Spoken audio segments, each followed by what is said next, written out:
estar pendientes para que podamos darle paso en cuanto salga.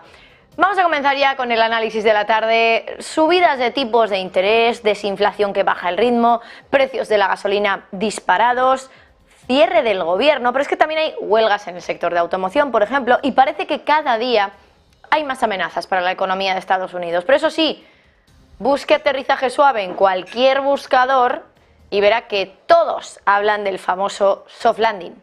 Parece que todos están de acuerdo en hacer la vista gorda con todo lo que está pasando en la economía para subirse al carro de esa narrativa del soft landing, pero la gran pregunta es si de verdad va a llegar ese aterrizaje suave.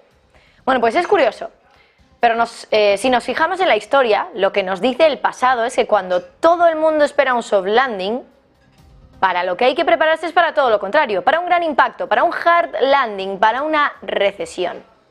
Ahora bien, bueno, si nos fijamos en más cuestiones, como digo, en lo que nos dice la historia sobre lo que pasa cuando se habla tanto de ese soft landing, ese acuerdo también, ya saben que de último minuto para evitar el cierre del gobierno, lanzó un riesgo inmediato, un poco más hacia el futuro, pero lo importante es, por ejemplo, esa huelga automovilística, la reanudación de los pagos de préstamos estudiantiles y este cierre que todavía podría reanudarse después de que expirara, o de que expire más bien ese acuerdo de gasto provisional que se va a expirar el día 17 de noviembre y que podría poner fácilmente o podría reducir fácilmente en un punto porcentual el crecimiento del PIB del cuarto trimestre. Bueno, como les decíamos, vamos a fijarnos en el pasado, antes de enumerarles y exponerles varios gráficos de por qué quizá el aterrizaje suave no es más realmente que un espejismo. Vamos a enseñarles este gráfico porque seguro que, bueno, pues muchos de ustedes también se preguntan cómo es posible que haya tantos economistas que hablen de un soft landing, pero haya también otros muchos que creen que están equivocados. Bueno, pues este gráfico un poco responde a esa pregunta, a cómo es posible que a los economistas les resulte tan difícil anticipar recesiones, porque como están viendo ustedes ahí en ese gráfico, lo que podemos ver es que en los últimos 30 años aproximadamente, desde los años 90, más o menos, cada vez que han subido el número de artículos que mencionan la palabra, o las palabras más bien, soft landing, vemos que justo después llega un periodo recesivo, que es ese periodo que está puesto en gris, como están viendo ustedes en pantalla, y que representa los periodos de recesión, es decir, en torno al año 2000, año 2008 y año 2020 con la pandemia. Claro, ¿por qué entonces los economistas no saben anticipar recesiones? Porque está claro, se habla mucho de soft landing, pero en los últimos 30 años siempre se han equivocado. Bueno, una razón es simplemente la forma en la que funcionan esos pronósticos, porque por lo general es verdad que el ser humano pues hace la suposición de que lo que va a pasar, lo que va a suceder en la economía en este caso, es una especie de extensión de lo que ya ha sucedido y siempre nos miramos reflejados en el pasado para poder entender qué es lo que va a pasar en el futuro. Y siempre pensamos que esto es un proceso lineal. Pero claro, las recesiones no tienen por qué ser acontecimientos lineales, no porque pase esto o haya pasado en el pasado, haya ocurrido más bien en el pasado, tiene que volver otra vez a desatar una recesión. Claro, la mente humana no es buena para pensar en estos acontecimientos no lineales o para avanzarse y poder estimar que algo no lineal va a ocurrir. Muy difícil. Pero vamos a analizar los datos que de momento tenemos encima de la mesa. Piensen, por ejemplo, en los datos de PMI del sector manufacturero. Van a ver ahora un gráfico que les vamos a poner enseguida.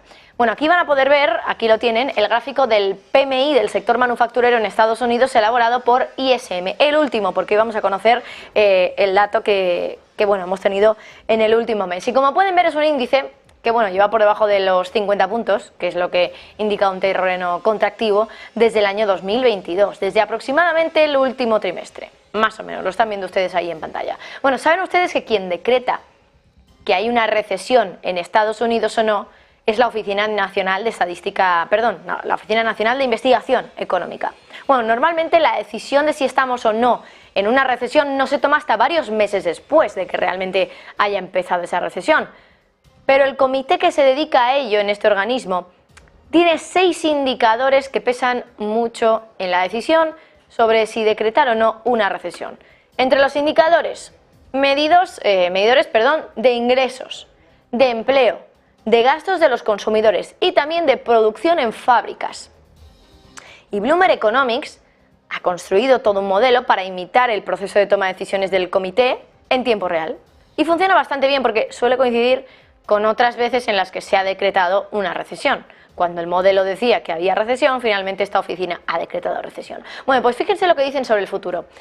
Hay muchas posibilidades, según este modelo de Bloomberg Economics, que está basado, insisto, en los modelos o en los indicadores en los que se basan desde la Oficina de Investigación Económica, que es quien decreta esas recesiones.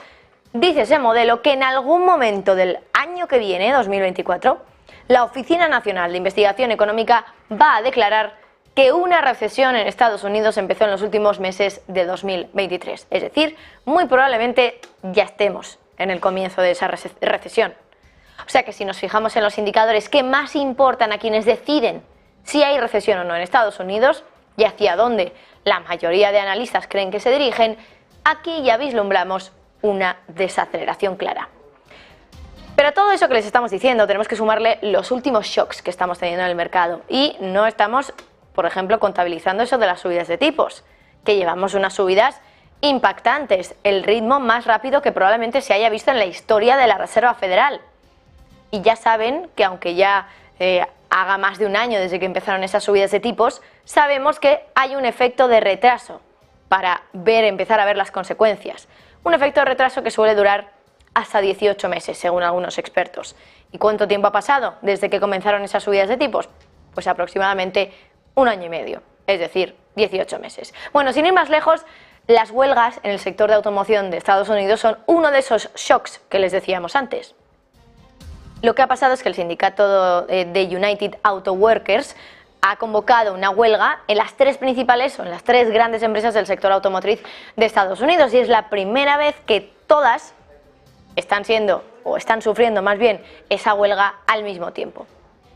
El viernes lo que se dijo es que esa huelga se ampliaba para abarcar a unos 25.000 trabajadores y las largas cadenas de suministro de la industria significan que esas paralizaciones podrían tener un impacto enorme. De hecho, si echamos la vista atrás, en 1998, una huelga de 54 días de 9.200 trabajadores de General Motors provocó una caída del empleo de 150.000 personas. Luego también está el tema de la deuda estudiantil, que también vamos a ponérselo enseguida en pantalla. Millones de estadounidenses van a volver a empezar a recibir facturas de los préstamos estudiantiles este mes, después de que terminara ese congelamiento por el COVID que duró 3 años y medio. La reanudación de esos pagos, dicen los expertos, podría recortar otro 0,2-0,3% del crecimiento anualizado en el cuarto trimestre. Eso lo dice por lo menos Bloomberg. Bueno, fíjense en estos gráficos que les vamos a enseñar ahora mismo porque recogen un poco los dos últimos mensajes que les hemos dado. Huelga del sector automotriz por un lado y deuda estudiantil que vuelve a descongelarse. Arriba tenemos una captura de la entrevista al jefe de la cadena de suministro de Ford, que decía justo hace unos días que la huelga podría acabar con 500.000 de trabajos en los proveedores de las compañías afectadas. 500.000 de trabajos. Fíjense ustedes lo que puede ser esto y lo que puede suponer para un mercado laboral que ahora mismo está en prácticamente un desempleo en mínimos de las últimas décadas. Si nos fijamos en el otro gráfico, ahí están viendo ustedes, aunque lo ven en pequeñito, pero vamos a ver el anterior, a los compañeros, ahí. Me refiero al gráfico más abajo, que están viendo ahí ustedes un gráfico de los préstamos del sector de automóviles y de los préstamos también de las deudas estudiantiles. Bueno, pues ahí podemos ver cómo por primera vez en 13 años los préstamos del sector de automóviles han superado los préstamos de la deuda estudiantil. Es decir, que ahora en octubre, que vuelve a reanudarse el pago de esa deuda estudiantil, a los que tienen que pagar por los préstamos por la compra de coches, se les va a sumar lo que tienen que pagar los estadounidenses por la deuda estudiantil. Así que ahí puede haber un problema, desde luego. Y piensen, por ejemplo, que también la deuda en las tarjetas de crédito ha alcanzado el $1 billón en Estados Unidos. Así que son cositas que van sumando. Piensen también ahora, por ejemplo, en el precio de la gasolina, de los combustibles, que se ha disparado. Y si la gasolina sube y la gente decide que no puede pagarla, se quedan en sus casas en lugar de usar los modos de transporte porque son muy caros y por lo tanto no se mueven, con lo cual eso supone una caída para la economía. Ahora sí vamos a ver ese gráfico, porque aquí también podemos ver un poco todo lo que les estaba comentando yo también ahora. Precios de la gasolina que se disparan a niveles de 2022, lo están viendo ustedes en pantalla. Hay algunos estados, como el de California, donde ya el precio del galón está en torno a los $5.